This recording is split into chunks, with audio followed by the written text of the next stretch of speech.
Hello everyone. In this video we will be discussing about the diagonalization of a matrix. Eigenvectors diagonalize a matrix. Suppose consider a matrix A which has n independent eigenvectors. Then we can write something like this: AXI is equal to lambda I xi, where lambda I is the ith eigenvalue and xi is the ith eigenvector of the corresponding eigenvalue lambda I, where I ranges from 1 to n. So this can be represented in more explicit form as shown in the slide. We have n eigenvectors and n eigenvalues. Here the bold letters indicates either matrix or a vector. A capital letter and a bold letter indicates matrix. So A is a matrix and x, x1, x2 and so on xn are vectors. And scalars are indicated without bold form. For example, like lambda 1, lambda 2 and so on, lambda n. So this can be represented in the matrix form as shown in the slide. Ax is equal to x lambda. Here x and lambda are all capital letters, so they are all matrices. So from this expression we can derive two equations. The first equation is multiplying x inverse towards the right side. So when you multiply x inverse towards the right side, we get A is equal to x lambda x inverse. And if we multiply x inverse towards the left side, we get diagonalization. X inverse Ax is equal to lambda. So the last equation, x inverse Ax is equal to lambda, is actually transforming a matrix A into a diagonal matrix, where the diagonal elements are the eigenvalues.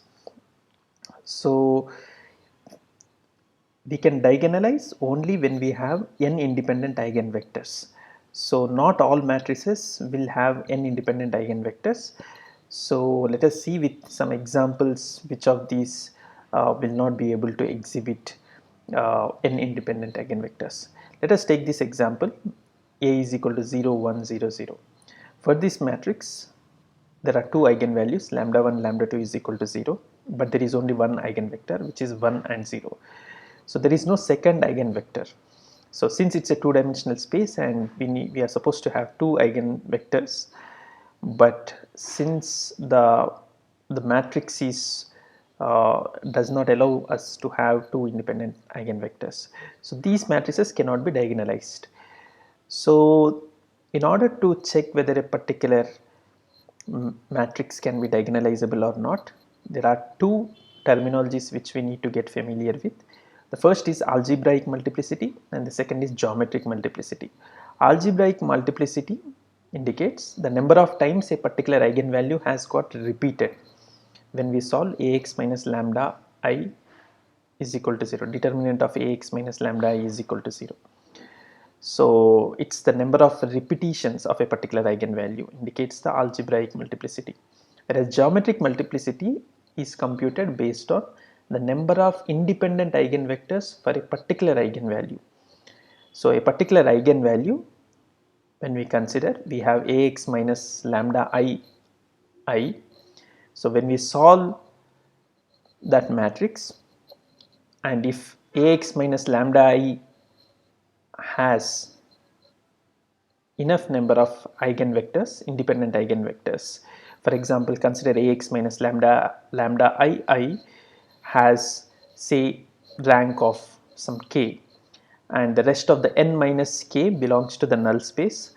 So those n minus k vector will be the geometric multiplicity. So if algebraic multiplicity is equal to geometric multiplicity, then a particular matrix is diagonalizable. Let us take few examples and see how it behaves for various cases. Okay, so a matrix which have distinct eigenvalues, all the n eigenvalues as distinct, will have automatically in all n independent eigenvectors. So we don't need to check whether it will have n independent vectors or not. We can directly say if the eigenvalues are distinct. If all the n eigenvalues are distinct, we can say that it is going to have n independent eigenvectors. if we have repeated eigenvalues, that is where we have to check whether are we having enough number of independent eigenvectors to diagonalize a matrix. So it may or may not. Let us see which cases it is possible. The first case, left side, is about repeated eigenvalues with insufficient independent eigenvectors. So towards the left side we will have those examples. Consider A is equal to 3, 1, 0, 3. These have lambda eigenvalues as 3, 3. So there are two eigenvalues which are similar, but it has only one independent eigenvector, which is 1 and 0. Let us take another example, 2 minus 1, 1, 0. This also has lambda 1 and lambda 2 is equal to 1 and one independent eigenvector. So when lambda 1 is equal to 1 or lambda 1 is equal to 3 in any of these cases, what happens is, for that particular eigenvalue, when we substitute in A minus lambda I, it does not have enough number of independent eigenvectors, or enough number of the null space of A minus lambda I is not equal to the algebraic multiplicity. So that is the problem. So since we don't have enough number of independent eigenvectors, so we have we can say that the matrix is not diagonalizable. In the other case, towards the right side, we have identity matrix. Identity matrix has lambda 1 and lambda 2 as 1. So we can choose 1, 0 and 0, 1 as the eigenvectors. In fact, any vector becomes the eigenvector for identity matrix. So this is another example, 3 by 3 matrix. Here lambda 1, lambda 2 are minus 9 and lambda 3 is 0. So here we have three independent vectors. So although there is a repetition of eigenvalues, we have three independent eigenvectors. Because for lambda 1 is equal to minus 9, we are having geometric multiplicity of 2. So lambda 3 is equal to 0 is contributing one independent eigenvector, and lambda 1 and lambda is equal to minus 9 is contributing two independent eigenvectors. Therefore we have three independent eigenvectors in total, and therefore this particular matrix is diagonalizable. So it is important to understand that those eigenvectors are actually the null space of A minus lambda I. So when you substitute lambda is equal to minus 9, you are actually checking the null space of A minus lambda I. So if that null space has a dimension 2 in this particular example, then the algebraic multiplicity becomes 2 and geometric multiplicity also becomes 2 for the lambda is equal to minus 9. So that is how we verify whether a particular matrix can be diagonalizable or not. So there are few more other important points.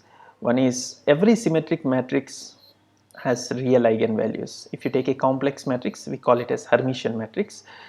So a symmetric matrix is a matrix where its transpose is equivalent to its original matrix. A is equal to A transpose, whereas a Hermitian matrix has the property that A is equal to A star transpose, where star is the conjugate. So for a symmetric matrix and a Hermitian matrix, we have real eigenvalues and its eigenvectors are always orthonormal. So if a matrix which contain orthonormal vectors, then it is called as an orthogonal matrix. So an orthogonal matrix has orthonormal vectors and it satisfies this property that A inverse is equal to A transpose. So since we have just now we have seen that there is an inverse involved in the diagonalization. So if for a symmetric matrix or a Hermitian matrix, so the inverse is replaced by the transpose. Let us see that. So we call that as spectral theorem. So every real symmetric matrix A can be diagonalized by an orthogonal matrix X, and every Hermitian matrix can be diagonalized by a unitary matrix U. So A is equal to X lambda X transpose for real case, and for complex case A is equal to U lambda U Hermitian. So this is about symmetric matrices. They have real eigenvalues and orthogonal eigenvectors. So A lot of applications involve symmetric matrix. For example, in machine learning and signal processing, we use covariance matrix, which is a symmetric matrix. So it has real eigenvalues and orthogonal eigenvectors. So this is about the diagonalization of a matrix. Thank you.